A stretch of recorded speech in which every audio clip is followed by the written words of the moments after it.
ಆದ್ರೆ ಇವತ್ತು ಆ ಬ್ರ್ಯಾಂಡ್ ಬೆಂಗಳೂರು ಹೋಗಿ ಪ್ರಕಾಶ್ ಹುಕ್ಕೇರಿ ಕಸದ ರಾಶಿಯ ಬೆಂಗಳೂರಾಗಿದೆ. ಇವತ್ತು ರಸ್ತೆ ಗುಂಡಿಗಳ ಬೆಂಗಳೂರಾಗಿದೆ.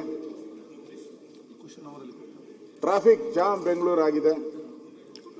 ಈ ಖಾತೆಗಾಗಿ ಅಲೆದಾಟುವ ಬೆಂಗಳೂರಾಗಿದೆ. ಗುತ್ತಿಗೆದಾರರಿಗೆ ಬಾಕಿ ಕೇಳುವಂತ ಬೆಂಗಳೂರು.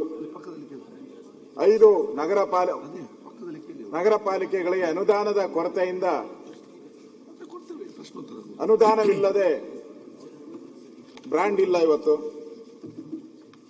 ಮನೆ ಕಟ್ಟಿದರೆ ಓಸಿ ಇಲ್ಲ, ಸಿಸಿ ಇಲ್ಲ, ಸಿಬ್ಬಂದಿಗೆ ವೇತನ ಕೊಡಕ್ಕೂ ಹಣ ಇಲ್ಲ. ಪಠಾಣ್ ಒಂದ್ ರೀತಿ ಇವತ್ತು ಕಾರ್ಪೊರೇಷನ್ ಮಾಡಿದ್ದಾರೆ ಹೊರತು ಅದು ದಿಕ್ಕು ದೆಸೆ ಇಲ್ಲದ ಕಾರ್ಪೊರೇಷನ್ ಆಗಿದೆ. ಇವತ್ತು ಗುಂಡಿಗಳು ಬಿದ್ದಿರುವಂತದ್ದು ಇವತ್ತು ಜಗತ್ತೇ ನೋಡಿದೆ. ನಮ್ಮನ್ನು ಇಡೀ ದೇಶದಲ್ಲಿರುವಂತ ಜನನು ಕೂಡ ಇವತ್ತು ಕಾಮೆಂಟ್ ಮಾಡಿದ್ದಾರೆ ಬೆಂಗಳೂರಿನ ರಸ್ತೆಗಳ ಗುಂಡಿಗಳ ಬಗ್ಗೆ. ಸನ್ಮಾನ್ಯ ಉಪಮುಖ್ಯಮಂತ್ರಿಗಳು 10 ಬಾರಿ ಪ್ರವಾಸ, ಪಾದಯಾತ್ರೆ, ರಥಯಾತ್ರೆ ಏನೇನ್ ಬೇಕೋ ಎಲ್ಲ ಮಾಡ್ಬಿಟ್ರು. ನಗರ ಪ್ರದಕ್ಷಿಣೆ ಪ್ರತಿ ಸರಿ ಹೋದಾಗ ವಾರ್ನಿಂಗ್, ಅವ್ರ ಸ್ಟೈಲಲ್ಲಿ ವಾರ್ನಿಂಗ್, ಹುಷಾರ್ ಅಂತ ಹೇಳಿ 15 ದಿನಗಳು ಕಳೆದು ಹೊರಟೋಯ್ತು. ಗುಂಡಿಗಳು ಮಾತ್ರ ಹಂಗೆ ಇದೆ. 15 ದಿನ ಕಳೆದೋಯ್ತು, ಗುಂಡಿಗಳು ಹಂಗೆ ಇದೆ. ಮುಖ್ಯಮಂತ್ರಿಗಳು ಪಾದಯಾತ್ರೆ ಮಾಡಿದ್ರು, ಸರ್ ಮಾಡ್ತೀನಿ 15 ದಿನ. ಮುಖ್ಯಮಂತ್ರಿಗಳ ಮಾತುಗೂ ಬೆಲೆ ಕೊಟ್ಟಿಲ್ಲ. ಆದ್ರೆ ಖರ್ಚು ಮಾಡಿರೋ ದುಡ್ಡೇನು ಕೊಟ್ಟಿದ್ದಾರೆ ಲೆಕ್ಕ, ಸಾವಿರಾರು ಕೋಟಿ ಕೊಟ್ಟಿದ್ದಾರೆ. 2,000, 3,000 ಹಿಂಗ್ ಕೋಟಿಗಳು ಹೇಳಿದ್ದಾರೆ. ನಾವಿಷ್ಟು ದುಡ್ಡನ್ನ ತಗೊಂಡೋಗಿ ಹಳ್ಳಿಗಳು ಮುಚ್ಚಿದಿರಿ ಅಂತ. ಎಲ್ಲನ ತೋರಿಸಿ ಬೆಂಗಳೂರಲ್ಲಿ. ಗುಂಡಿ ಇಲ್ಲದ ರಸ್ತೆಗಳು ಯಾವುದಾದ್ರೂ ಇದೆಯಾ ಬೆಂಗಳೂರಲ್ಲಿ? ಹೇಳಿ. ಒಂದೂ ಇಲ್ಲ. ದುಡ್ಡು ಮಾತ್ರ ಖರ್ಚಾಗಿದೆ. ಯಾರ ಜೋಬ್ಗೋಯ್ತು? ಸುರೇಶ್, ಇವತ್ತು ಜೀವ ಕಳ್ಕೊಂಡಿರೋರು ಸುಮಾರು 12ರಿಂದ 13 ಜನ ವಿದ್ಯಾರ್ಥಿಗಳಿರ್ಬೋದು, ಮಹಿಳೆಯರು, ವಿಶೇಷವಾಗಿ ಮಹಿಳೆಯರು ಸ್ಕೂಟ್ರಲ್ಲಿ ತನುಶ್ರೀ ಹೋಗ್ತಾ ಇದ್ದು ಸಾವಾಗಿದೆ. ಅಮಲಾ ಅಂತ ಬಸ್ ಹರಿದು ಹಳ್ಳ ಇತ್ತು, ಬಸ್ ನಿಲ್ಸಿದ್ಕೋಸ್ಕರ ಬಸ್ ಗುದ್ಕೊಂಡೋಗಿದೆ. ಇವತ್ತು ಈ ಎಲ್ಲ ಅನಾಹುತಗಳು ಕೂಡ ಆಗ್ತಾ ಇದ್ರು ಕೂಡ ಇವತ್ತು ಗಡುವು ಅಂತ ಹೇಳಿ ಬಿಟ್ರೆ ಬೇರೆ ಏನೂ ಇಲ್ಲ. ನಾವು ದಿನನಿತ್ಯ ಪತ್ರಿಕೆಯಲ್ಲಿ, ಮೀಡಿಯಾ, ಎಲೆಕ್ಟ್ರಾನಿಕ್ ಅಲ್ಲಿ ಮೀಡಿಯಾದಲ್ಲಿ ನೋಡ್ತಾ ಇದ್ದಿದ್ದು ಗಡುವು ಅದು. ಯಾವ ಗಡುವನ್ನು ಉದ್ಧಾರ ಆಗಿದ್ದ ಗಡುವು ಯಾವುದೂ ಇಲ್ಲ. ಅದರಿಂದ ಇವತ್ತು ಇದ್ರ ಬಗ್ಗೆ ನಾನು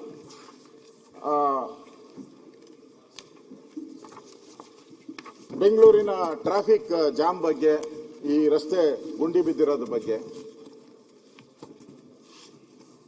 ನಾವು ಹೇಳಿದ್ರೆ ಅದು ಸರ್ಕಾರಕ್ಕೆ ಏನಪ್ಪಾ ನೀವಿದ್ದಾಗ ಏನ್ ಮಾಡ್ತೀರಾ ನೀವು, ಇದೆಲ್ಲ ಪ್ರಶ್ನೆಗಳು ಹೇಳ್ತಾರೆ. ನಮ್ಮ ಪಕ್ಕದ ರಾಜ್ಯ ತೆಲಂಗಾಣ, ರೇವಂತ್ ರೆಡ್ಡಿ ಮುಖ್ಯಮಂತ್ರಿಗಳು, ಅವರು ಬೆಂಗಳೂರು ಕಡೆ ತಿರುಗಿ ನೋಡಬೇಡಿ, ರಸ್ತೆಗಳು ಸರಿ ಇಲ್ಲ, ಟ್ರಾಫಿಕ್ ಜಾಮ್, ಹಳ್ಳ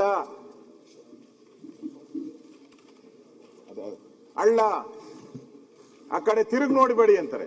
ಇಲ್ಲಿ ನಾನು ಫೋಟೋ ನೋಡಿದೆ, DK ಶಿವಕುಮಾರ್ ಹೋಗಿ ಕೈ ಹಿಡ್ಕೊಂಡು ನನ್ನ ಬ್ರದರ್ ಈಸ್ ಮೈ ಬ್ರದರ್ ಅಂದ್ರು. ನಾನೇ ಅವ್ರನ್ನೆಲ್ಲ ಗೆಲ್ಸಿದ್ದು,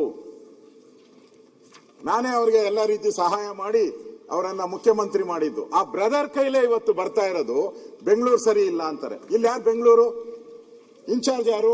DK ಶಿವಕುಮಾರ್. ನೀವು ಇನ್ಚಾರ್ಜ್ ಇದ್ಕೊಂಡು ನಿಮ್ ಬ್ರದರ್ ಅಲ್ಲಿ ಬೆಂಗಳೂರು ಕಡೆ ಹೋಗ್ಬೇಡಿ, ಡೋಂಟ್ ಕಂಪೇರ್ ವಿತ್ ಬೆಂಗಳೂರು ಅಂತಾರೆ ಅಧ್ಯಕ್ಷರೇ. ಇದಕ್ಕಿಂತ ಅವಮಾನ ಬೇಕಾ? ಹೈದರಾಬಾದ್ ಅನ್ನ ನೀವು ಯಾರು ಕಂಪೇರ್ ಮಾಡಬೇಕು ಅಂತ ಹೇಳಿದಾರೆ ಅವರು? ಸಿಂಗಾಪುರ್ ಕಂಪೇರ್ ಮಾಡ್ಬೇಕಂತೆ ಹೈದರಾಬಾದ್ ಅನ್ನ. ಬೆಂಗಳೂರು ಬಗ್ಗೆ ನಮ್ಮನ್ನ ಕಂಪೇರ್ ಮಾಡಬೇಡಿ. ಇದು ಹೋಪ್ ಪ್ಲೇಸ್, ಕೆಲ್ಸಕ್ಕೆ ಬಾರದ ನಗರ ಇದು. ನಮ್ಮನ್ನ ಕಂಪೇರ್ ಮಾಡೋದಿದ್ರೆ ಟೋಕಿಯೋ, ಅವ್ರು ಹೇಳಿರೋದು ಟೋಕಿಯೋಗ್ ಮಾಡಿ, ಸಿಂಗಾಪುರ್ಗೆ ಮಾಡ್ತೀರಿ ಅಂತ.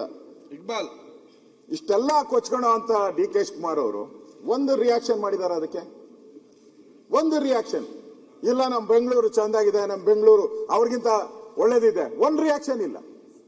ಅಂದ್ರೆ ಅವರು ಹೇಳಿದ್ ನಾವು ಒಪ್ಕೊಂಡಿದ್ದೀರಾ ಇವತ್ತು? ಅಂದ್ರೆ ಪಕ್ಕದ ರಾಜ್ಯದ ಮುಖ್ಯಮಂತ್ರಿನೂ ಟೀಕೆ ಮಾಡೋ ಸ್ಥಿತಿಗೆ ನಮ್ಮ ಬೆಂಗಳೂರನ್ನ ನೀವು ತಂದ್ಬಿಟ್ರಿ.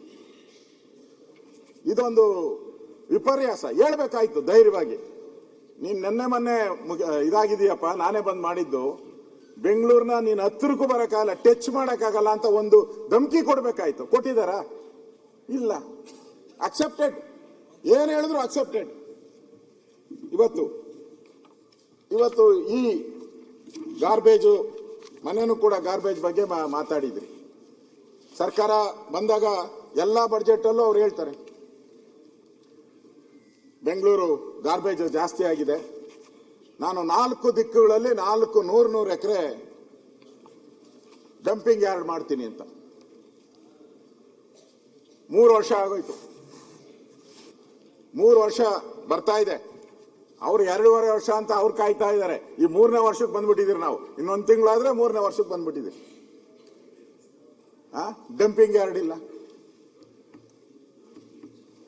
ಮುಖ್ಯಮಂತ್ರಿಗಳು ಇವ್ರನ್ನೇ ಡಂಪ್ ಮಾಡೋ ತರ ಇದ್ದಾರೆ ನೋಡಿದ್ರೆ. ಇವ್ರನ್ನೇ ಡಂಪ್ ಮಾಡ್ಬಿಡ್ತಾರಲ್ಲಿ. ಡಂಪಿಂಗ್ ಯಾರ್ಡ್ ಅಂತೂ ನಮಗ್ ಬರಲಿಲ್ಲ. ಅಂದ್ರೆ ಸರ್ಕಾರದಲ್ಲಿ ದುಡ್ಡಿಲ್ಲ, ಏನಿಲ್ಲ. ಈಗ ಡಂಪಿಂಗ್ ಯಾರ್ಡ್ ಕೊಟ್ಟಿದ ಜಾಗವನ್ನ ಕೋಗಿಲಲ್ಲಿ ಮೊನ್ನೆ ಹೋಗಿ ನಮ್ಮ ಇವರು ಚಾಮರಾಜಪೇಟೆ ಸೈಟ್ಗಳು ಮಾಡಿ ಹಂಚ್ಬಿಟ್ರು. ಕೊಟ್ಟಿದ್ದು ಡಂಪಿಂಗ್ ಯಾರ್ಡ್ಗೆ, ಹಂಚಿದ್ದು ಸೈಟ್ಗಳು